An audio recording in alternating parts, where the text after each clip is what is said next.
நாமத்துக்கு பயந்திருக்கிற உங்கள் மேல், ஆனாலும் என் நாமத்துக்கு பயந்திருக்கிற உங்கள் மேல் நீதியின் சூரியன் உதிக்கும். நீதியின் சூரியன் உதிக்கும். அதன் செட்டைகளின் கீழ் ஆரோக்கியம் அது இருக்கும். செட்டைகளின் கீழே ஆரோக்கியம் இருக்கும். நீங்கள் வெளியே புறப்பட்டு போய் நீங்கள் வெளியே புறப்பட்டு போய் கொழுத்த கன்றுகளைப் போல வளருவீர்கள். கொழுத்த கன்றுகளைப் போல வளருவீர்கள். அல்லேலூயா. இந்த மாத வாக்கு தத்துவம், ஆனாலும் நீங்கள் என் நாமத்துக்கு பயந்திருக்கிற உங்கள் மேல் என் நீதியின் சூரியன் உதிக்கும் அப்படின்றார். தேவனுக்கு பயந்திருக்கிறவர்களை அப்படின்றார். யாருக்கு பயந்திருக்கிறவங்க? தேவனுக்கு பயந்து நடக்கிறவர்கள், பயந்து இருக்கிறவர்கள். Praise the Lord. அவர்கள் மேலே தேவன் தம்முடைய நீதியின் சூரியனை உதிக்க பண்ணுவார் அப்படின்றார். ஆனாலும் என் நாமத்துக்கு பயந்திருக்கிற அப்படின்னு. ஏன் இந்த முதல் வசனத்தை? ஏன்னா இன்னைக்கு தேவனுக்கு பயப்படுகிற பயம் குறைந்து விட்டது. ஏன் இந்த வசனத்தை சொல்றாருன்னா, நீங்க மேல இது இந்த முதல் வசனத்தினுடைய, இப்ப நம்ம வாசித்ததனுடைய வாக்குத்தத்தம் முதல் கவனிங்க. இதனுடைய இது தேவன் நித்தியத்துக்கு நேராக, அதாவது நித்தியத்தில் கொடுக்கக்கூடிய ஆசீர்வாதம். அதாவது தேவனே அந்த நீதியின் சூரியனாக, அதாவது நித்திய வெளிச்சமாக இயேசுவே நமக்கு இருப்பார். புரியுதுங்களா? நீங்கள் அந்த ரட்சிப்பு, அந்த விடுதலையின் மகிழ்ச்சி, தேவன் தருகிற அந்த நித்திய ஆசீர்வாதம், அந்த நித்திய வெளிச்சம், அதை ஆண்டவர் நமக்கு தருவேன் என்று வாக்கு பண்றாருங்க. பயந்து நடக்கிறவர்களுக்கு நித்திய, அதாவது ஒரு தொழுவத்தில் இருக்கிற ஆடுகள் எல்லாம் உள்ளேயே அடைத்து வைத்திருந்தா அப்படி இருக்கும். அதுகளை வெளியில அவிழ்த்து விடும்போது அதுகளெல்லாம் தன்னுடைய தோட்டத்துக்கு வெளியில மேய்வதற்கு எவ்வளவு மகிழ்ச்சியாக துள்ளி குதித்து ஓடுமோ, அப்படி இந்த உலகத்தினுடைய பாடுகள், நெருக்கங்கள், வேதனைகள் எல்லாவற்றையும் விட்டு கர்த்தர், அதான் கொழுத்த கன்றுகளை போல அப்படின்றாங்க. புரியுதுங்களா? அது தமிழ் இன்னும் வியாக்கியானம், விளக்கங்கள், வேறு வேறு அர்த்தங்கள் சொல்லப்பட்டிருக்கு. அப்போ அங்கே அதுபோல நம்ம ஆண்டவருடைய சமூகத்தில் நமக்கு ஒரு பெரிய இளைப்பாறுதல், ஒரு பெரிய மகிழ்ச்சி, ஒரு பெரிய சந்தோஷம், அவர் செட்டை நில பாதுகாப்பு, ஆரோக்கியம், இது எல்லாவற்றையும் நித்தியத்தில் கொடுப்பேன் அப்படின்றார். எனக்கு பயந்து நடக்கிறவர்களுக்கு அப்படின்னு. நீங்க இதை நீங்க முதல் வசனத்துல பாத்தீங்கன்னா இந்த இரண்டாவது வசனம் உங்களுக்கு விளங்கி கொள்ளும். முதல் வசனத்தை வாசிங்க.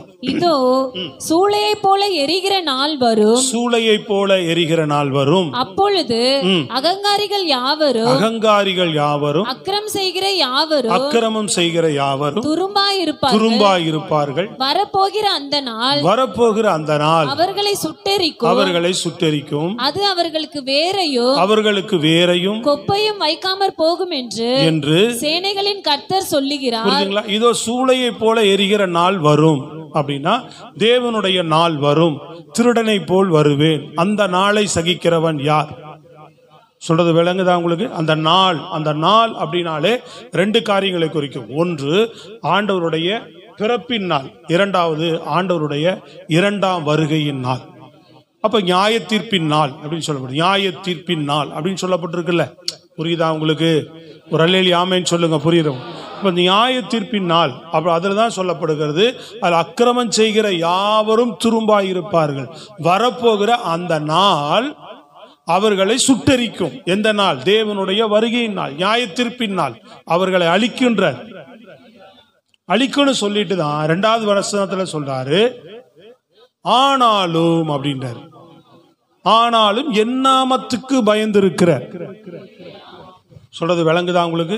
இந்த எப்பவுமே இந்த மூணாவது ரூபா கொஞ்சம் தள்ளி உட்காந்தீங்கன்னா இங்க இருக்கிறவங்களுக்கும் காத்து கிடைக்கும்.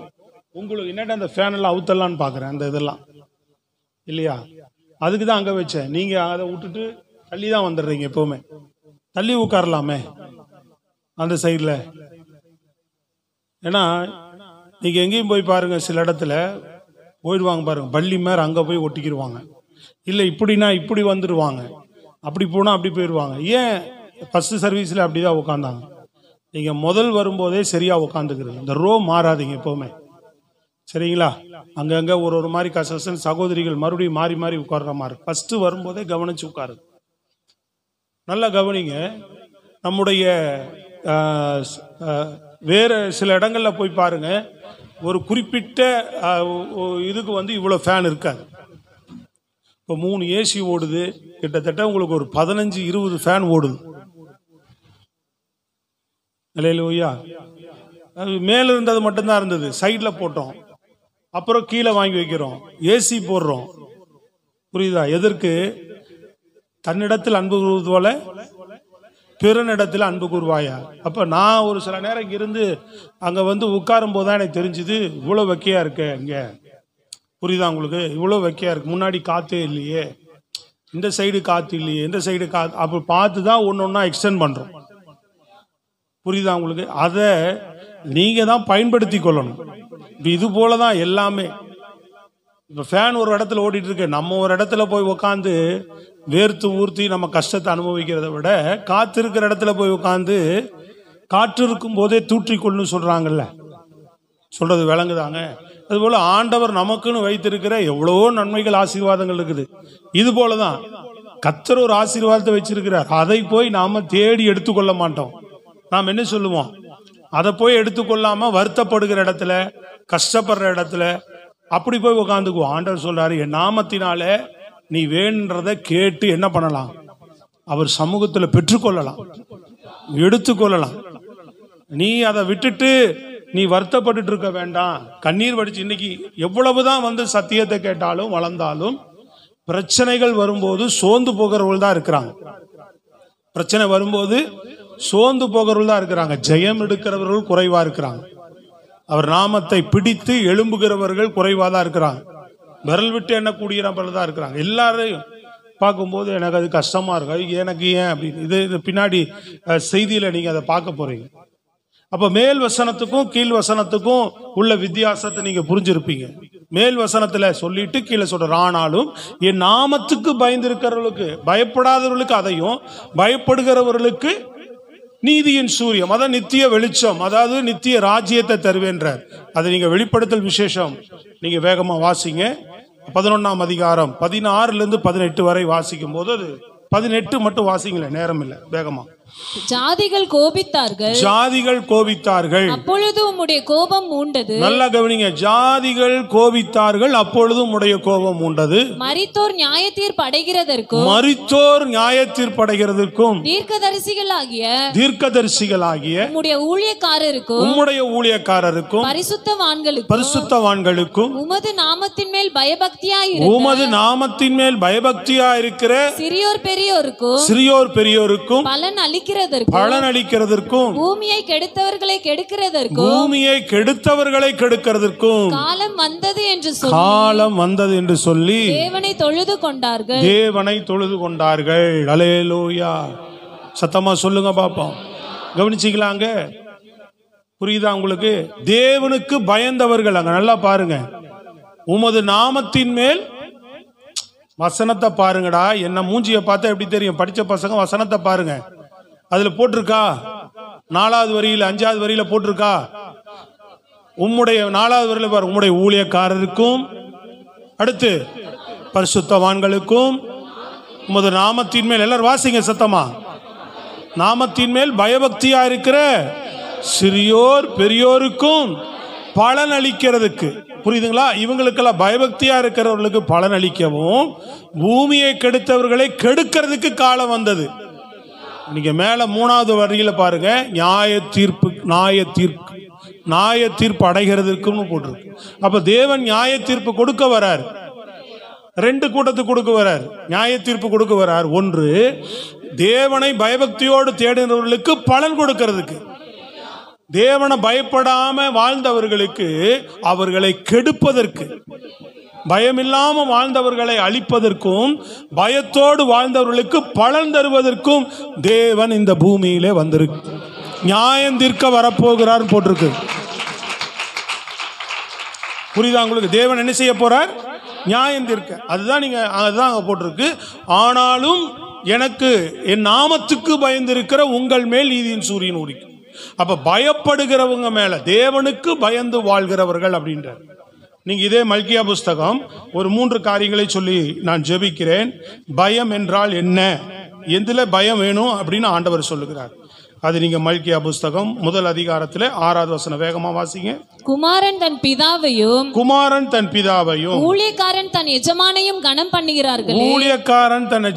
கனம் பண்ணுகிறார்களே. நான் என் கணம் எங்கே? நான் எஜமானனானால் எனக்கு பயப்படும் பயம் எங்கே? போதும், எனக்கு பயப்படும் பயம் எங்கேன்னு கேட்கிறார். எல்லாரும் கவனிக்கிறீங்களா? இங்கே ஆனாலும் என் நாமத்துக்கு பயந்து இருக்கிற உங்கள் மேல், பயப்படுகிறவர்களுக்கு நன்மையை கொடுக்க வருகிறார். தேவனுக்கு பயந்து வாழ்கிறவர்களுக்கு. அப்ப பயம்னா என்னன்னு விளங்கிக்கணும். இங்க ஆண்டவர் கேட்கிறார், எனக்கு பயப்படும் பயம் எங்கே? நான் பிதாவானால் எனக்கு பயப்படுகிற பயம் எங்கேன்னு கேட்கிறார். ஏன் அப்படி கேட்கிறார்? யாரை கேட்கிறாருன்னா ஆசாரியர்களை தான் கேட்கிறார். இப்ப நம்ம எல்லாரும் ஆசாரியர்களும் ராஜாக்களுமா இருக்கிறோம். இன்னொரு பக்கத்துல பார்க்கும்போது ஏன் இந்த ஆசாரியர்களை கேட்கிறான்னா, ஜனங்கள் என்ன பண்ணினாலும் அவங்க கண்டுக்கல, சரின்னு வாங்கி அங்கீகரிச்சுக்கிறாங்க. அவங்கள நீ எப்படி அங்கீகரிக்கிற அப்படின்னு அவங்கள கேள்வியே கேட்கிறார் ஆண்டவர். நீங்க 8வது வசனத்துல வாசிக்கும் போது வாசிங்க, நீங்கள் கண் ஊனமானதை பலியிட்டு கொண்டு வந்தாலும் அது பொல்லாப்பல்ல. நீங்கள் கால் ஊனமானதையும் நசல் பிடித்ததையும் கொண்டு வந்தாலும் அது பொல்லாப்பல்ல என்கிறீர்களே. இதெல்லாம் பொல்லாப்பில்லைன்னு சொல்றையே. கண் ஊனமானதை கொண்டு வந்து பலி செலுத்துறான், கால் ஊனமானதை கொண்டு வந்து பலி செலுத்துறான். அப்புறம் அதை நீ உன் அதிபதிக்கு செலுத்து. இதெல்லாம் அதிபதிக்கு செலுத்தி பாரு, அவன் உன்மேல் பிரியமா இருப்பானோ, உன் முகத்தை பார்ப்பானோ என்று சேனைகளின் கர்த்தர் கேட்கிறார். கண் ஊனமானது, கால் ஊனமானது. அப்புறம் இன்னொரு இடத்துல 13ல பாருங்க, இதோ இது எவ்வளவு வருத்தம் என்று சொல்லி அதை ஒரு திறனமாய் பேசி பீருண்டது கால் ஊனமானது நசல் கொண்டதையும் கொண்டு வந்து காணிக்கையாக செலுத்துகிறீர்கள் என்று சேனைகளின் கர்த்தர் சொல்லுகிறார். அதை உங்கள் கைகளில் அங்கீகரித்துக் கொள்வேனோ என்று கர்த்தர் கேட்கிறார். தன் மந்தையிலே கடா இருக்கையிலே கெட்டு போனதை ஆண்டவருக்கு நேர்ந்து கொண்டு பலியிடுகிற கபடஸ்தன் சபிக்கப்பட்டவன். புரியுதா உங்களுக்கு? இங்க என்ன சொல்றாரு? இங்க பழைய ஏற்பாட்டை பொறுத்தளவுக்கு நல்லா கவனிங்க. ஆராதனை முறை எப்படினாலே தேவனுக்கு பலிகளை கொண்டு வந்து செலுத்தி அதுதான் ஆராதனை முறை. தேவனுக்கு கொண்டு என்ன செய்வாங்க?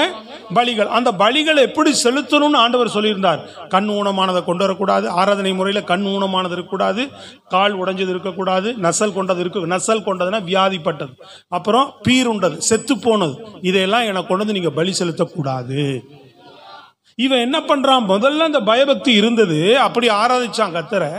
போக போக எப்படி ஆராதிக்க ஆரம்பிச்சிட்டான்னு கேட்டீங்கன்னா, ஆண்டவர் மேல இருக்கிற பயபக்தி குறைஞ்சு போச்சு. ஆதியில் இருக்கிற அன்பு குறைஞ்சதுன்னு சொல்றாருல்ல, கவனிக்கிறீங்களா? பயபக்தி குறைஞ்சிருச்சுன்னா எல்லாமே போயிடும். தேவன் மேல இருக்கிற பயத்தினாலதான் தேவனை நம்ம உண்மையா சேவிக்க முடியும், ஆராதிக்க முடியும். அப்ப பயபக்தி இல்லாதனால இவன் என்ன செய்யறான்னு கேட்டீங்கன்னா, கால் மந்தையில பாக்குறான், கண் குருடா போனது, இது விலை போகாது, இது சரியா நமக்கு உதவாது, அதை கொண்டு வந்து பலி செலுத்திடுறது. ஆசாரின்னு அங்கீகரிச்சுக்கிறான். கால் உடைஞ்சு போனது, படுத்து கிடக்கிறத கொண்டு வந்து பலி செலுத்துறான். பீருண்டு, சிங்கத்தினாலே ஏதாவது மிருகத்தினால தாக்கப்பட்டு பீருண்டு செத்ததை கொண்டு வந்து பலி செலுத்துறான். நசல் கொண்டது, வியாதிப்பட்டு படுத்து கிடக்கிற மிருகங்களை கொண்டு வந்து. அப்ப தேவனை எப்படி ஆராதிக்கிறான்? உன் மந்தையிலே கடா இருக்கையில் நல்லது கொளுத்தது இருக்குது, சிறப்பானது இருக்குது, அதை நீ எனக்கு கொடுக்காம இப்படி கொண்டு வந்து கொடுக்குறியா, அதனால நீ சபிக்கப்படுவேன்றார் ஆண்டவர். அப்ப புதிய ஏற்பாடு ஆராதனை என்ன? அன்னைக்கு ஆடு மாடுகளை பலி செலுத்தி ஆண்டவருக்கு ஆராதிச்சா. கவனிக்கிறீங்களா? நம்ம என்ன புதிய ஏற்பாடு இன்னைக்கு ஆராதனை எப்படிப்பட்டது? ஜபம், வேத வாசிப்பு, ஊழியம், சபை கூடி வருகிறது, கர்த்தருக்கு கொடுக்கிறது, இதெல்லாம் ஆராதனை முறையாக வைத்திருக்கிறார். இந்த முறையை எப்படி செய்கிறீர்கள் என்று ஆண்டவர் கேட்கிறார். காலையில் எழுந்த உடனே முதல் தரமானது அதான் ஜபம். புரியுதுங்களா? உன் வீட்டில் இருக்கிற மந்தையில முதல் தரமானதை கொண்டு வந்து கர்த்தருக்கு பலி செலுத்துன்றார். அப்ப நீ காலையில் எழுந்த உடனே முதல் தரமானதை என்ன செய்கிறதா இருக்கணும்? எழுந்து முதல் தரம் என்னது? ஜபந்தான். முதல் தரம் என்னது? ஜபத்துல முதல் தரம் என்னது? எழுந்த உடனே கர்த்தர் சமூகத்துல நீ போய் முழங்கால் படியிடுவது. எழுந்து உன் வேலைகளை பார்த்து உன் வீட்டு வேலையெல்லாம் முடிச்சுட்டு அப்புறம் ஜெபிப்பது. சில பேர்லாம் ஜெபம் பாருங்க, இங்க சபையில ஜெபிக்கிற ஜெபத்தில் 6 to 7 வாங்கி வச்சிருப்பான். எதுக்கு 6 to 7? நீ ஜெபிக்கிற நேரம் அது. நீ தனி ஜெபம் இல்லாம சபையில ஜெபிக்கிற ஜெபத்துக்கு வேற ஒரு நேரத்தை வாங்கணும். அப்ப 5 to 6 நீ ஜெபம் பண்ணிட்டு 6 to 7 சபைக்காக வாங்கி ஜெபம் பண்றியா? அப்ப நசல் கொண்டதை கொடுக்குற, எல்லாமே பலவீனமானதை கொடுக்குற, நேரம் எல்லா வேலையும் முடிச்சுட்டு ஜபத்து கொடுக்குற. சில பேர் ஜபமே பண்றது இல்லை. ஜெபமே பண்றது இல்லைங்க. இதெல்லாம் தேவனுக்கு பயப்படாத பயம்ன்றார் ஆண்டவர். சத்தியத்தை அறிந்தவர்கள், புதிதாக வந்தவர்கள் கூட பரவாயில்ல, சத்தியத்தை அறிந்து தேவனை ஜெபிக்கணும்னு தெரியும், ஜெப அபிஷேகத்தை கொடுத்திருந்தோம், அதை அணைத்து போட்டுட்டு சோம்பலோடு சோர்வோடு அசதியோடு படுத்து கிடக்கிற கூட்டம் தான் இருக்கு. வெட்டி அங்கங்க கதை அடிச்சுட்டு இங்க கதை அடிச்சுட்டு டிவி பார்த்து அதை பார்த்து இதை பார்த்து படுத்து தூங்குற கூட்டம். காலையில முதல் தரமானதை ஆண்டவருக்கு கொடுக்கவில்லை. இன்னைக்கு ஏன் ஆசீர்வதிக்கப்பட முடியல? முதல் தரமானதை நீ கொடுக்காதனாலதான். காலையில் எழுந்த உடனே உன் நேரத்தை முதல் உற்சாக பலியாக ஆண்டவருக்கு கொடுக்கிறையா? அப்ப பயம் இருந்தா நம்ம காலையில் எழுந்த உடனே பயபக்தியோட ஆண்டவரை தேடுவோம் இல்லையா? சொல்றது விளங்குதாங்க? உன் பயபக்தி எப்படி இருக்குது? சபையில தான் தெரியுது உன் பயபக்தி. முக்காடு போட்டிருக்கிறோம், பயபக்தியா வரோம், வெளியில போனா உலகத்தானோட அரட்டை. சில பேர்ல நான் கேள்விப்படுறேன், வேதனையா இருக்கு. புறஜாதிக வீட்டில் போய் உட்காந்துக்கிட்டு கதை, காலையிலேருந்து சாயந்தரம் வரைக்கும் கதை அடிக்க வேண்டியது, ஊர் சுத்த வேண்டியதுதான். அல்லேலூயா. ஜெபம் பண்றது கிடையாது, வீட்டு வேலை செய்ய, வீட்டுக்காரனை விரட்டுறது, வீட்டுக்காரனை மிரட்டி வேலை வாங்குறது, இப்படிதான் போயிட்டு இருக்குது நிறைய பேர் கதை. வேலைக்கு வெட்டிக்கும் போறது கிடையாது, ஜெபம் பண்றது இல்லை, சபைக்கும் வர்றதில்லை, வீட்டில் உட்கார்ந்து இருக்கிறோம். எங்க வர்றதில்ல? ஏங்க வேலைக்கு போயிட்டு செவ்வாய்க்கிழமை மாலையில பேக்கை தூக்கிட்டு ஏதாவது தூக்கிட்டு ஒடியாருதுங்க நிறைய பேரு. ஒரு அம்மா அப்படி ஒடியாராங்க, அதாவது மேரி அம்மா, அப்புறம் இன்னொரு சிஸ்டர், 2 பேரும் 6:30 மணிக்கு மழையில் நனைஞ்சிட்டு வேலையிலேருந்து அப்படியே நனைஞ்சிட்டு ஓடி வராங்க. அப்படி சபை கூடி வருகிற நேரம், சபை இந்த தேவனுடைய சமூகம் இதெல்லாம் எப்படி கனப்படுத்துறேன்னு கேட்கிறாரு. அசதியோட சோர்வோட பயபக்தி இல்லாம போச்சு உனக்கு. அப்ப பயபக்தி இருந்தாதான், ஆனாலும் பயப்படுகிறவர்களுக்கு நீதியின் சூரியன் உதிக்கும்ன்றார். இன்னைக்கு பயம் இல்லைன்றார், பயமே இல்லை, பாவம் செய்யறதுக்கு பயம் இல்லை. ஐயோ இந்த தவறு செய்யறமேனு ஆண்டவர்கிட்ட அந்த பயமா கேட்கறதே இல்லை. இங்க வந்தும் ஆண்டவரே உமக்கு பிரியம் இல்லாம நடக்கிறேன்னு ஒரு உணர்வு கூட வரதில்லை நிறைய பேருக்கு. சொல்றது விளங்குதாங்க? நீ காலையில எழுந்திருச்சு முதல் தரத்தை கர்த்தர் சமூகத்தில் ஜெபித்து பாருமா. உன் வேத வசனம் எப்படி இருக்கு, வேத தியானம் எப்படி இருக்கு? சோர்வோட அசதியா நேரம் இருந்தா எப்பாவது எடுத்து கொஞ்சம் நேரம் பைபிள் படிக்க, இல்ல நேரத்தை ஒதுக்கி பைபிள் படிக்கிறியா? ஊழியம் செய்யறோம், அசதியா சோர்வா நேரம் இல்லை அப்படின்னு சொல்லிட்டு ஊழியத்துக்கு போகணுமா, வீடு சந்திக்கு போகணுமா, சுவிசேஷ ஊழியத்துக்கு போகணுமா, அசதியா ஒரு சோர்வா பல யோசனையோடு போனா என்ன கிரியை நடக்க போகுது? ஆயத்தம். முதலே சனிக்கிழமை திங்கக்கிழமை எனக்கு ஆயத்தம் இல்லையே சொல்லுங்க. நாளைக்கு, இன்னைக்கு சண்டே, இன்னைக்கு செய்தி முடிஞ்சா நாளை காலையில இருந்தே நான் ஜெபிக்க ஆரம்பிச்சிருவேன் அடுத்த வார சண்டே செய்திக்கு. விளங்குதாங்க? ஹலோ, விளங்கல? செய்தியெல்லாம் சும்மா அப்படி கேட்டு இப்படிதான் விட்டு போறான், யாரும் மனம் திரும்புறதே கிடையாது. ஆனாலும் அப்படின்றார், பயந்து மனம் திரும்புறவனுக்கு கிருபை கிடைக்கும். நீ அசட்டா பண்ணிட்டே போறியா, சோம்பலாவே இருக்கிறியா, தேவனுடைய காரியம் அசட்டையா செய்யறியா, அசதியா இருக்கிறியா? பயம் கிடையாது, பயம் இருந்தா செய்வோம், எல்லாத்துலயும் அந்த நேரம் இருந்தா பாத்துக்கிறோம். அப்படிதான் போயிட்டு இருக்கு இன்னைக்கு எல்லாமே. அதுதான் ஆண்டவர் இங்க கேட்கிறார். வேதனைப்பட்டு சொல்றார் ஆண்டவர், எனக்கு பயப்படுற பயம் எங்கப்பா? வேலைக்காரனுக்கு பயப்படுற, அவன்கிட்ட போய் உன் அசதியை காட்டிப்பாரு, அப்ப நான் என்ன உனக்கு அப்படின்னு கேட்கிறாரு. உன் எஜமான்கிட்ட போய் உன் அசதியை காட்டிப்பார், படிக்கிற இடத்துல போய் அசதியை காட்டிப்பார், இல்ல உன் சொந்தக்காரன் பந்தக்காரன்ட்ட போய் முக்கியமான ஆள்கிட்ட உன் அசதியை காட்டிப்பார், அவன் உனக்கு பிரியமா இருப்பானா, முகத்தை பார்ப்பானா அப்படின்னு கேட்கிறார் ஆண்டவர். ஆனா என்ன பார்த்தா உனக்கு எப்படி இருக்குன்னு கேட்கிறார் ஆண்டவர். அதான் கேள்வி. அது எப்படி வரும் ஆராதனைக்கு இல்லையா? இப்ப 8:30 மணி கரெக்டா 8:30 மணிக்கு சார்பா 8:30 மணிக்கு பயபக்தியோட வரமா? எத்தனை முறை சொல்ல முடியும்? எத்தனை முறை தான் நம்ம கேட்க முடியும்? ஒரு வாரம் நினைச்சா சபைக்கு வருவோம், ஒரு வாரம் நினைச்சா வரமாட்டோம். பயபக்தி கிடையாது இன்றைக்கு. நீங்க நல்லா கவனிங்க, இதெல்லாம் இங்க ஏதோ உங்கள்ட்ட இருக்கு, இதெல்லாம் நான் ஒரு பிரசங்கம் பண்ணணும் அப்படின்னு தயவு செய்து நான் பிரசங்கம் எடுக்கிறதா நினைக்காதீங்க. தேவன் எதை பிரசங்கமா கொடுக்கிறாரோ அதை அப்படியே நான் பிரதிபலிக்கிறதா எங்களுடைய வேலை. அது நீங்க இருக்கிறீங்களோ இல்லையா எனக்கு தெரியாது, கர்த்தர் அதை அறிவார். சத்தமா சொல்லணும் அல்லேலூயா. அந்த பிரசங்கத்தினுடைய தரம் என்னவோ, அதனுடைய விரியம் என்னவோ, ஆண்டவர் என்ன விரியத்தில் அதை பேசியிருக்கிறாரோ அந்த விரியத்தில் நான் எனக்கு ஆண்டவர் கொடுத்த வார்த்தையை உங்கள்கிட்ட கொடுக்குறேன். அவ்வளோதான். சொல்றது விளங்குதாங்க? இந்த வார்த்தையை கொடுத்தார், இதன் மூலமா இடைப்பட்டார், இதை அப்படியே பிரசன்ட் பண்றேன். இன்னும் சொல்ல போனால் செகண்ட் சர்வீஸில் ரொம்ப நேரம் இழுத்துக்கிட்டே இருந்த, வேற செய்தி கொடுக்கலாமான்னு ஒரு யோசனை கூட இருந்துச்சு. ஒருவேளை ஆண்டவர் ரொம்ப தாமதப்படுத்துறாரோ, வேற வார்த்தை கொடுக்கணுமோ அப்படின்னு கொஞ்சம் யோசனை இருந்தது. இல்லை, முதல் ஆராதனை விட இந்த ஆராதனையில் சூடா பேசுறாரு. இன்னும் கொஞ்சம் சத்தமா சொல்லுங்க பார்ப்போம். நல்ல கரங்களை உயர்த்தி பலமா சொல்லுங்க. ஸ்தோத்திரம், அல்லேலூயா.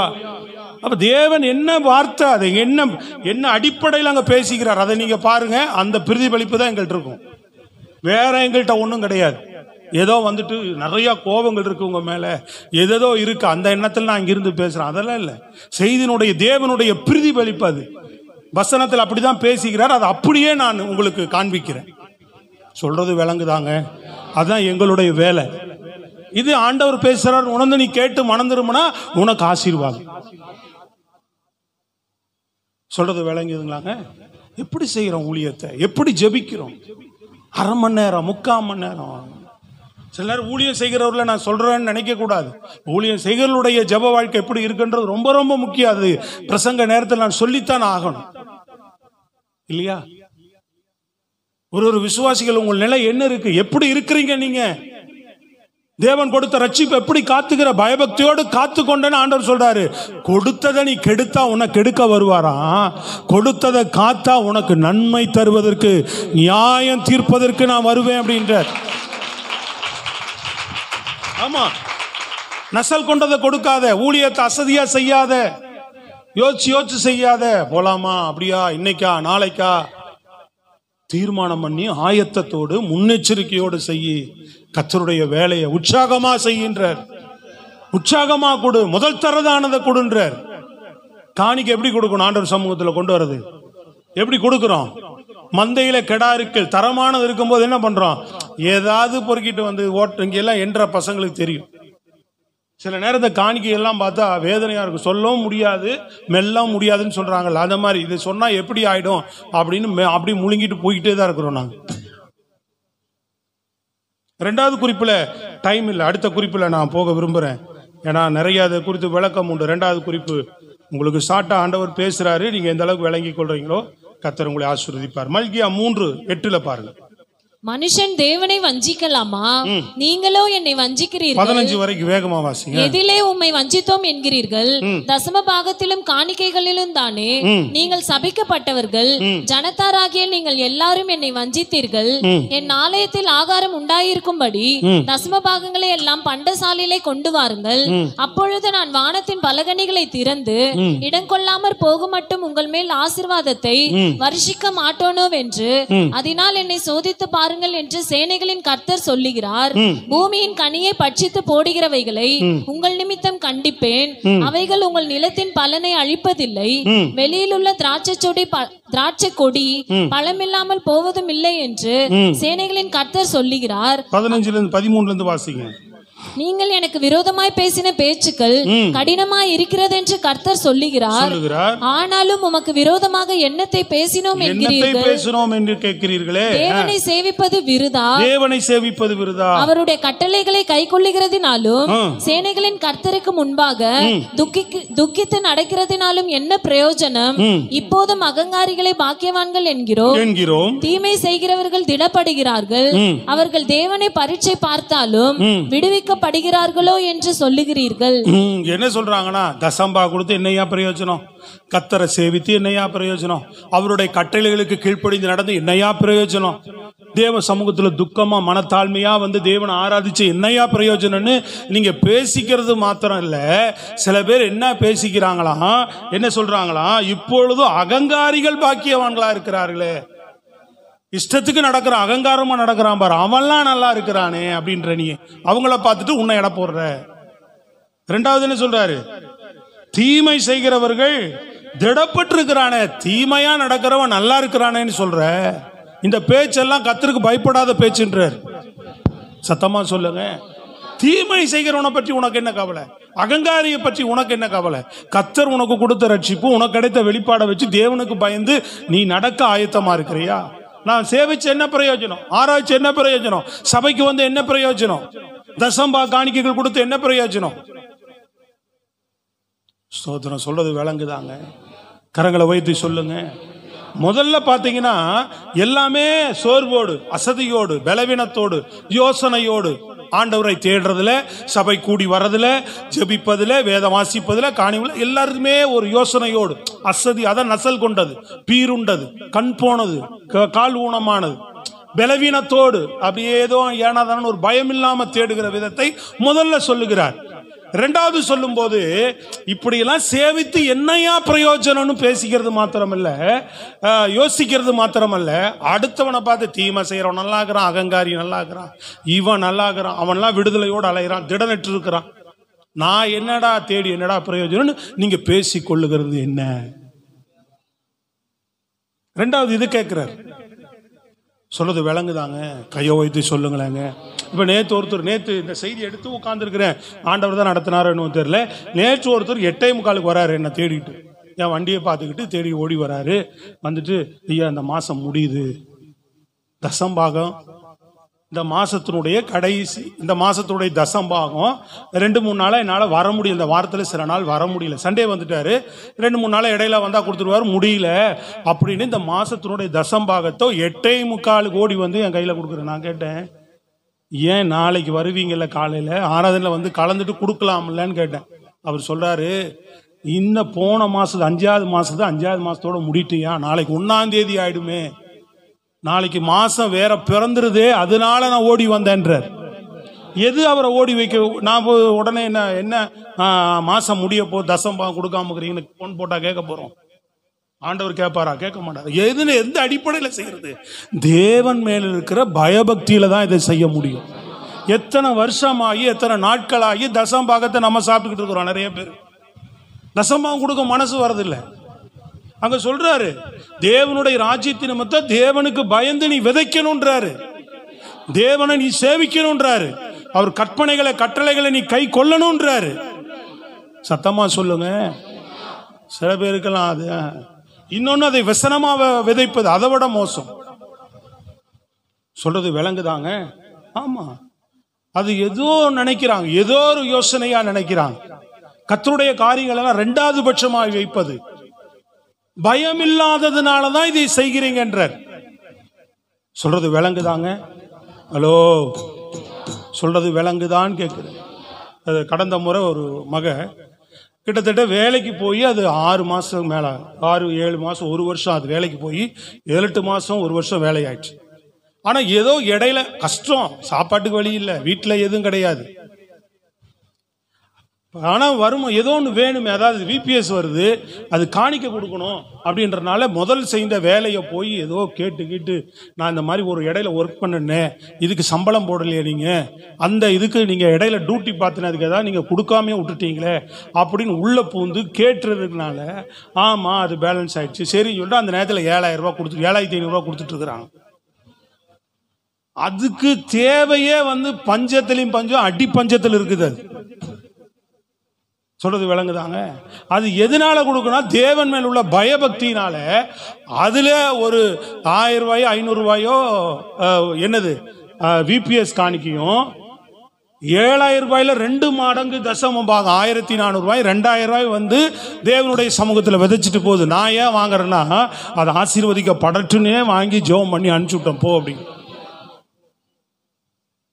கர்த்தர் அற்புதமா போஷிக்கிறார். அதை அப்படிப்பட்ட தேவனை போஷிக்கிறார், நடத்துறான்றதுனால தான் அது அப்படி விதைக்குது. இன்னைக்கு நம்ம சாப்பிட்றோம், நம்ம துண்ணுக்குறோம், நம்ம எல்லாம் பண்றோம், கர்த்தருடைய காரியத்தை 2வது அசால்ட்டா பயம் இல்லாம போறதுதான் இது காரணம்ன்றார்.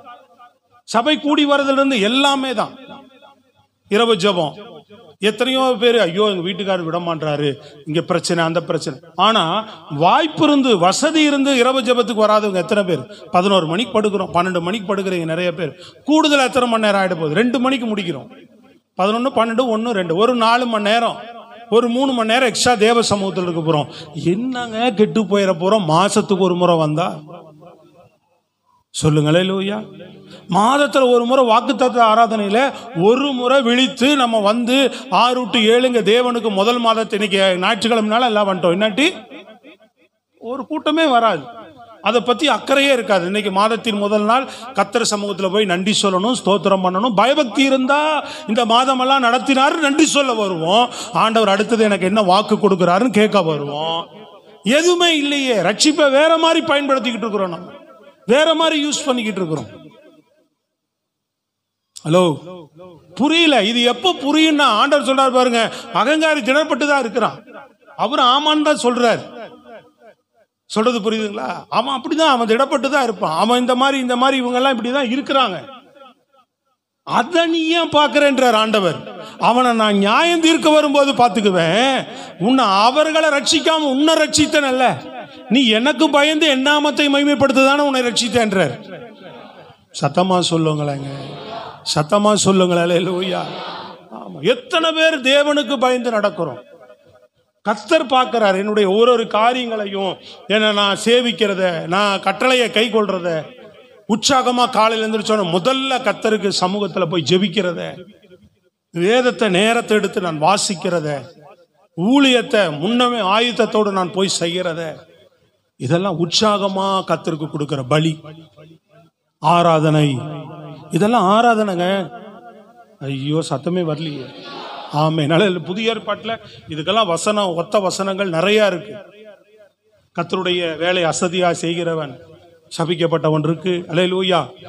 ஆமா, கர்த்தருடைய வேலையை எப்படி செய்யுங்க? உற்சாகமா செய்யுங்க. மனுஷர் பார்க்கிறபடி செய்யாதீங்க, தேவன் பார்க்கிறபடி செய்யுங்க. நிறைய காரியங்கள் இருக்கு. அதெல்லாம் எடுத்த வசனம் சொல்லிட்டு போனா டைம் இல்லை உங்களுக்கு. சொல்றது விளங்குதாங்க? ரட்சிக்கப்பட்ட எல்லாருக்கும் இந்த வசனம் பொருந்தும். பிரைஸ் எல்லாம் நல்ல சத்தமா. அப்ப இப்படி பார்க்கிற அந்த மாதிரி பேசுகிறவங்களையும் ஆண்டவர் கவனிக்கிறாரா? நீங்க கீழே பாருங்க 16வது வசனத்துல, அப்பொழுது கர்த்தருக்கு பயந்தவர்கள் ஒருவரோடொருவர் பேசிக் கொள்வார்கள், கர்த்தர் கவனித்து கேட்பார். கர்த்தர் கவனித்து கேட்பாரா? எப்படி? இந்த வசனம் புரியுதா உங்களுக்கு? முதல்ல என்ன பேசிக்கிறாங்க? நான் தேடுறது விருதா, நான் கட்டளையை கை கொள்றது விருதா, துக்கித்து நடக்கிறது விருதா, இந்த அகங்காரிகள்லாம் நல்லா இருக்கிறானே, தீமை செய்யறவன் நல்லா இருக்கிறானே, அப்புறம்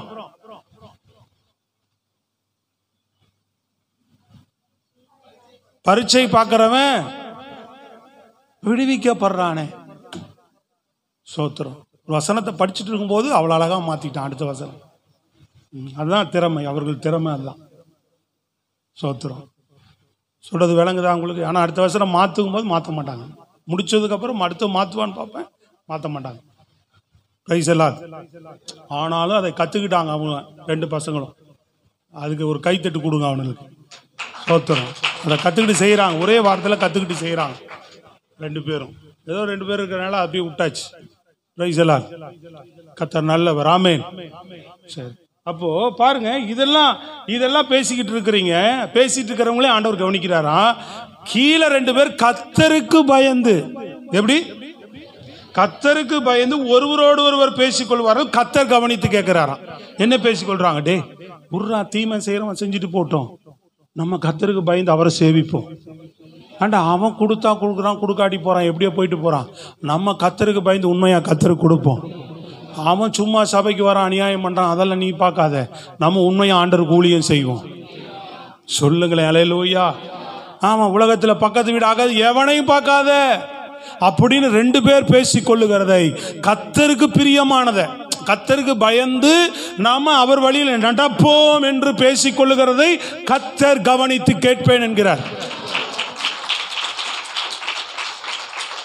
சொல்றது விளங்கிருச்சா உங்களுக்கு? பிரைஸ் எல்லாம். அல்லேலூயா. நீ உண்மையா ஆண்டவருக்கு நடப்போம்ப்பா. ஐயோ, இதெல்லாம் நமக்கு வேணாம்ப்பா, அவங்கள மாதிரிலாம் நமக்கு. ஐயோ, நான்லாம் அப்படி தான் பார்ப்பேன். ஊழியம் செய்கிற யாராவது பார்த்து ஒரு மாதிரி கம்மா போனாங்கன்னா, ஐயோ இந்த ஜோலியெல்லாம் நமக்கு வேண்டாம், நம்ம ஆண்டவர் என்ன சொல்கிறாரோ அதன் பாதியில் நம்ம போவோம் அப்படின்ற பயம்தான் நமக்கு வரும். சோத்திரம். அல்லேலூயா. ஜெபமே பண்ணாமல், அப்படியே பைபிளும் படிக்காமல், தெரிஞ்ச அறிவில் பாடல் ஏதோ கிருபை வச்சுக்கிட்டு, சிலதை ஏதோ வச்சுக்கிட்டு ஓட்டுறாங்களே, அந்த மாதிரி ஊழியம் அப்படியே ஐஸ் பண்ணுறது, வேற மாதிரி நேக்கா போகிறது வேணாம்ப்பா. நமக்கு ஆண்டவரை சார்ந்து தேவன் சொல்கிற வழியிலிருந்து ஊழியம் செய்கிறது தான் நமக்கு சரி. சத்தமாக சொல்லுங்க, சத்தமாக சொல்லுங்க. பயபக்தி வேண்டும்ன்ற. பயபக்தி வேணுங்க. காலைல எந்திரிச்சு சண்டே படுத்துருக்கிறோம்னா, வேலைக்கு போயிடறோம்னா எவ்வளவு பயம் வேணும் நமக்குங்க. சொல்லுங்க அல்லேலூயா. வேலைக்கு போகலைன்னா ஓனருக்கு பயப்படுவோம்.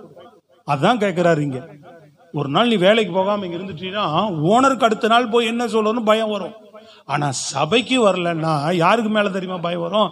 பாஸ்ட்டு கேட்பாரு, சரி ஒரு கேள்வி கேட்பாரு, அப்புறம் விட்டுருவார். கொஞ்சம் பயம் மேலே வரும், அதோட அவ்வளோதான். எனக்கு பயந்து நீங்கள் வாழ்றதுனால நயா பிசாக்கு பிரயோஜனம் கிடையாது. சொல்லுங்க. எனக்கு பயந்து ஆண்டவரை தேடிங்கன்னா நயா பிசாக்கு பிரயோஜனம் இல்லை. கர்த்தருக்கு பயந்து நான் சொல்றதையும் கேட்டு கீழ்ப்படிந்து நடந்தீங்கன்னா 100க்கு 100 ஆசீர்வாதம் இருக்கிறது. கரங்களை தட்டி சொல்லுங்க, தேவனுக்கு பயந்து தான். நானே அவருக்கு தான் பயந்து வாழ்றேன். சொல்லுங்களேங்க, உங்க பயம் யார் மேல இருக்கணும்? உங்க பயபக்தி யார் மேல இருக்கணும்? கர்த்தர் மேலதான் பயபக்தி இருக்கணும். ஊழியக்காரர்களை கனம் பண்ணலாம், புரியுதுங்களா? மரியாதை நிமித்தமா நடக்கிறோம், அவ்வளவுதான். பயபக்தி அவர் மேலதான் இருக்கணும். சத்தமா சொல்லுங்களேன், கரங்களை உயர்த்தி முழு பலத்தோடு. ஆமா, சத்தியத்தை நிமித்தம் சொல்றாரு, அதை சொல்றாரு, அது பயந்து நடக்கிறோம், அது ஒரு விதம். ஆனா அது யார் நிமித்தமா செய்யணும்? நீங்க தேவனை சிந்தையில வைத்து தான். நான் அவரை வைத்து தான் உங்களுக்கு சொல்றேன். நீங்க அவரை வச்சுதான் இப்படி பின் வரணும் மொழிய. என்னை மட்டும் பார்த்துட்டா ரிஸ்க். எல்லாத்துலயும் நீங்க யோசித்து பாருங்க. இன்னைக்கு சபை எங்க போயிட்டு இருக்கு? இன்னைக்கு தெரியாது உனக்கு கொடுத்த ரட்சிப்பை எப்படி காத்துக்கொள்ள போற? ஆண்டவர் நியாயந்திருக்க வரப்போறாருன்னு திட்டம் தெளிவுமா சொல்லப்பட்டிருக்குது. ஒரு நாள் இருக்கிறது, அந்த நாள் அப்படின்னு சொல்றாரு. நிறைய இடத்துல சொல்லி இருக்கிறாரு. அந்த நாள் உண்டு. பழைய ஏற்பாட்டுல இருந்து புதிய ஏற்பாடு வரைக்கும் சொல்லிட்டு இருக்கிறார். அந்த நாள்னு சொல்லிட்டு இருக்கிறார். எந்த நாள்னு தெரியாது அவர் நியாயந்திருக்கிற நாள். அந்த நாள்ல உனக்கு நன்மையை தரும்படி அவர் வரட்டுமே என்ற நாள். உன்னை அழிக்கும்படி அல்ல, கெடுக்கும்படி அல்ல, ஆக்கும்படி, ஆக்கினி தீர்ப்பு கொடுக்கும்படி இல்ல, ஆமை நித்திய ராஜ்யத்தை உனக்கு கொடுக்கும்படி.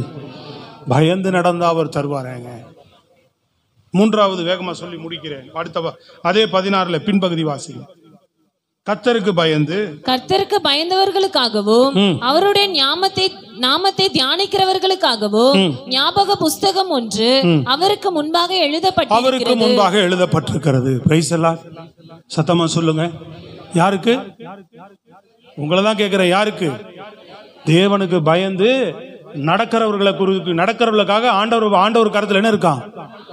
ஞாபக புஸ்தகம். ஞாபகம் வைத்து நீ பண்றதெல்லாம் என்னது? முதல்ல இருந்து பார்த்தோமே, நசல் கொண்டதை கொடுக்கல. காலில் எந்திரிச்சோன்னு ஜெபிச்சியே, சோர்வோ பலவீனமோ உற்சாகமா, பலவீனத்திலும் போய் உற்சாகமா ஜெபிச்சியே, அது அவர் ஞாபக புஸ்தகத்தில் இருக்கு. தினமும் ஜெபிக்கிறது ஞாபக புஸ்தகத்தில் இருக்குங்க. அதிகாலை எழுந்தோன்னா கர்த்தரை தேடுறது ஞாபக புஸ்தகத்தில் இருக்கு. நீ வேதம் வாசித்தது ஞாபக புஸ்தகத்தில் இருக்கு. உற்சாகமா கர்த்தருடைய ஊழியத்தை செய்தியே ஞாபக புஸ்தகத்தில் இருக்கு. உற்சாகமா கர்த்தருக்கு ஊழியம் கொடுத்தியே அது ஞாபக புஸ்தகத்தில் எழுதப்பட்டிருக்கிறது. புரியுதா? அவர் கற்பனைகளை கட்டளைகளை ஏன் கை கொள்ளணும்னு யோசிக்காம எல்லாத்தையும் கற்பனைகளை கை கொண்டு தனக்கு இல்லாததிலும் தேவனுக்காக உற்சாகமாய் கொண்டு வந்து உன் சம்பாத்தியத்தில் தேவ ராஜ்யத்துக்காக விதத்தியே அது கர்த்தருடைய எதில் இருக்கு? சொல்லுங்க அல்லேலூயா. இந்த கடந்த முறை எவ்வளோ தேவைகள், எவ்வளோ காரியங்கள் இருக்கு. அந்த போன முறை ஒரிசாக்கு சொல்லிட்டு வந்துட்டோம், ஸ்பீக்கர் வாங்கி கொடுக்கணும். சொல்றது புரியுதாங்க? ஆமா, நிறைய இருக்கு. நமக்கு அடுத்து போயிட்டே இருக்குது. ஆனா சொன்னதை நம்ம செஞ்சிடணும். அழிலே சொல்லுங்க பார்ப்போம். போன தரம் போய் அதை அவருக்கு ஒரு பொருளை 15,000 ரூபாய்க்கு இந்த மாசம் நம்ம அவருக்கு கொடுக்க வேண்டிய காணிக்கையோட சேர்ந்து 9,000 ரூபாய் பொருள், அவருக்கு கொடுக்க வேண்டிய 6,000 ரூபாய், அதையும் சேர்ந்து ஒரு 15,000 ரூபாய்க்கு ஒரு நல்ல ஸ்பீக்கர். நம்ம கிட்டயே அந்த ஸ்பீக்கர் இல்லைங்க. நாங்களே நிறைய முறை அந்த போட உள்ள ஸ்பீக்கர் வாங்கணும்னு விட்டுருவோம், வாங்க மாட்டோம். அப்போ போனப்போ என்ன பண்ணுறது, அத்தோட இன்னொன்றும் வாங்குவோம், பார்த்துக்குருவோம் அப்படின்னு இந்த மாதிரி மைக்கு 2 வாங்கிட்டு வந்துட்டோம். நம்மகிட்டே மைக்கெல்லாம் உடஞ்சி ஓட்டலாக கிடக்குது சரியில்லாமல். அன்னைக்கு வந்தவரை அந்த மைக்கு வேணான்ட்டார். சரி அப்படி நம்பிக்கையோட நம்பிக்கையோட இன்னொரு மைக்கையும் வாங்கிட்டு வந்துட்டோம். சொல்லுங்களேன் அல்லேலூயா. தேவனுக்கு, அந்த மனுஷனுக்கு தேவனுக்கு பயந்து நம்ம செய்யறது, வாக்கு கொடுத்து சோத்திரம். அழிலே சொல்லுங்க பார்ப்போம். அப்போ எதையும் நம்ம அப்படி செய்யணுங்க. கர்த்தர் தருவார், அந்த நம்பிக்கையில தான் செய்கிறோம். நமக்கு இதை விட பெஸ்டான ஒரு ஸ்பீக்கரை நாளைக்கு ஆண்டவர் நம்ம கொண்டு வருவார், தருவார். நம்ம ஒன்று செய்யும் போது அவர் நமக்கு ஒன்றதை செய்வாருங்க.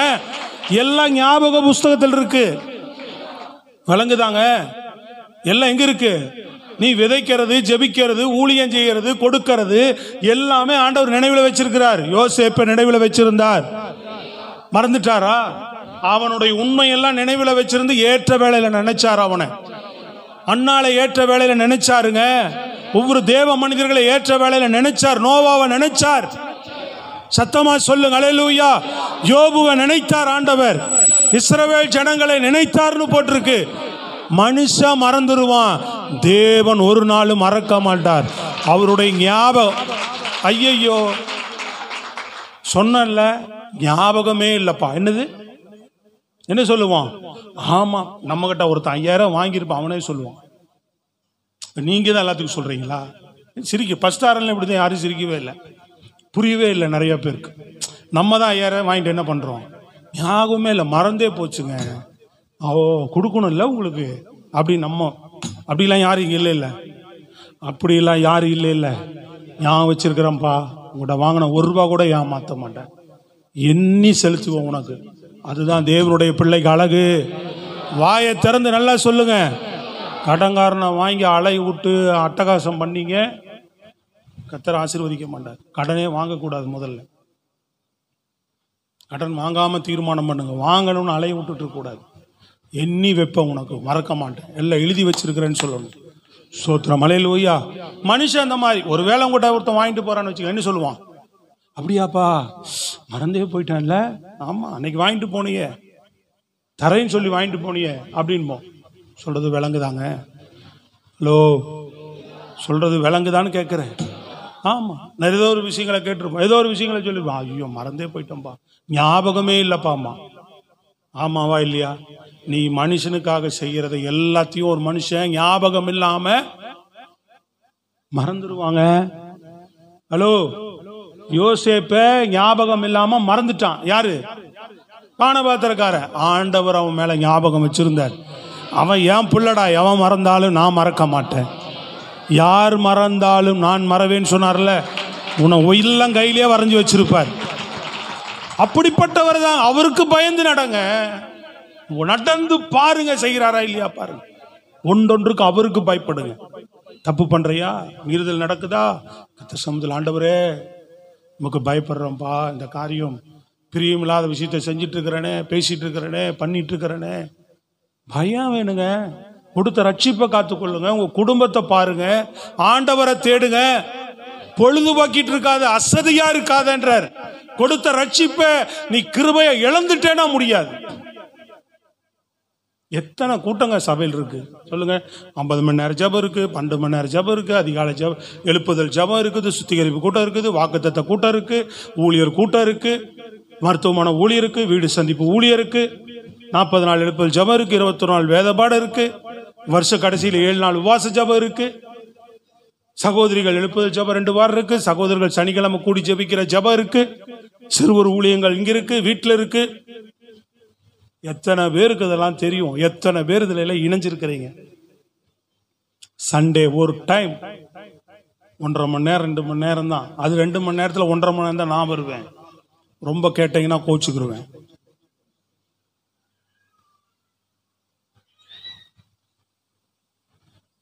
கர்த்தர் வரும்போது தான் எல்லாம் தெரியும்.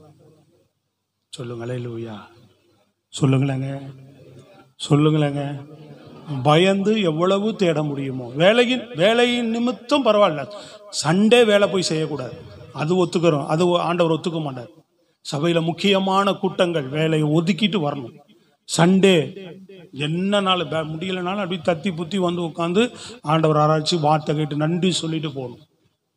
ஆண்டவர் அதை விரும்புவார். மற்ற இட நாட்கள் இருக்கிறதுல ஏதாவது வேலை நிமித்தமா சூழ்நிலை நிமித்தமா அப்படின்னா பரவாயில்ல. முடியும்னு இருந்தும் நீ முடியாம வீட்டில் உட்காந்துக்கிட்டு 6:30 மணி வரைக்கும் வேலை. அதான் சொன்னேன், 6:30 மணி வரைக்கும் வேலை. அப்படியே மனையில் நனைஞ்சு வராங்க. செவ்வாய்க்கிழமை கூட்டத்தில் வந்துட்டு போறாங்க. சில பேர் மற்ற நாள்லாம் வீட்டிலே உட்காந்துருப்பாங்க, செவ்வாய்க்கிழமை தான் வேலை வந்துடும் அவங்களுக்கு. ஹலோ, பயங்கரமான ஆளுங்க சில பேரெல்லாம். இதெல்லாம் தேவனுக்கும் ஓப்பி அடிக்கிற வேலை. எப்படி? சத்தமா சொல்லுங்க. யாருக்கு? கர்த்தருக்கு தான் நம்ம கணக்கு ஒப்புவிக்கிறவர்களாகிற பயம். திங்கக்கிழமை ரைட்டாக வேலை செஞ்சிருவேன், புதன்கிழமையும் போய் செய்ய தயார். என்னை செவ்வாய்க்கிழமை விடுங்க, எனக்கு சர்ச்சில் ஒரு கூட்டம் இருக்குது, போய் கொஞ்ச நேரம் 2வது வாரத்தில் இடையில போய் தேவ சமூகத்தில் ஒட்டிக்கிறது எனக்கு ஒரு பலன் நினைச்சு வரவங்க வரலாம் இல்லையா? வீட்டில் இது விட கொடுமை என்னமா, வீட்டில் உக்காந்துட்டு வராது நிறையா, புரியுதுங்களா? டிவி, செல்லு, பக்கத்து வீட்டுக்காரமாகட்டும், இந்த கதை, சினிமா கதை, ஊர்க்கதை, உலக கதை, விக்கிரக ஆராதனைக்காரர்களோடு சேர்ந்து சுத்துறது ஆட்கள். கெட்ட வார்த்தை, எத்தனை பேர் கெட்ட வார்த்தை பேசுறீங்க? ரட்சிக்கப்பட்டு ஆண்டவரிங்க அல்லேலியா சொல்லி துதிக்கிறாள், திருவிந்த எடுக்கிறாள், எத்தனை பேர் கெட்ட வார்த்தை பேசுறீங்க? எல்லாம் சாபங்க. உன் ஆசீர்வாதத்தை நீயே கெடுத்துக்கிறேன்னு அர்த்தம். கர்த்தர் இன்னைக்கு பேசுகிறார், மனம் திரும்பி தேவ பயத்தோடு நடந்து கொண்டால் கர்த்தர் உன்னை ஆசீர்வதிப்பார். இன்னைக்கு கர்த்தரை தான் பேசுற. இந்த மாதம் முதல் வாக்குத்தத்தமும் உனக்கு தான். ஆனாலும் இதெல்லாம் சொல்லிட்டு தான் கடைசியில் அங்கே கடைசி வார்த்தை தாங்க நான் படிச்சது. முதல் வாக்குத்தத்தம் 4வதுல 2வது வசனம், ஆனாலும் உங்கள் மேல் நீதியின் சூரியன் உதிக்கும். எழுந்து நின்று ஜெபிப்போம். அப்படியே உட்காந்து கரங்களை உயர்த்துங்க பார்ப்போம். நீங்களே ஒரு சின்ன ஜெபம் பண்ணுங்க. ஒரு ஆள் எழுந்து இந்த வார்த்தைக்காக ஜெபம் பண்ணுங்க.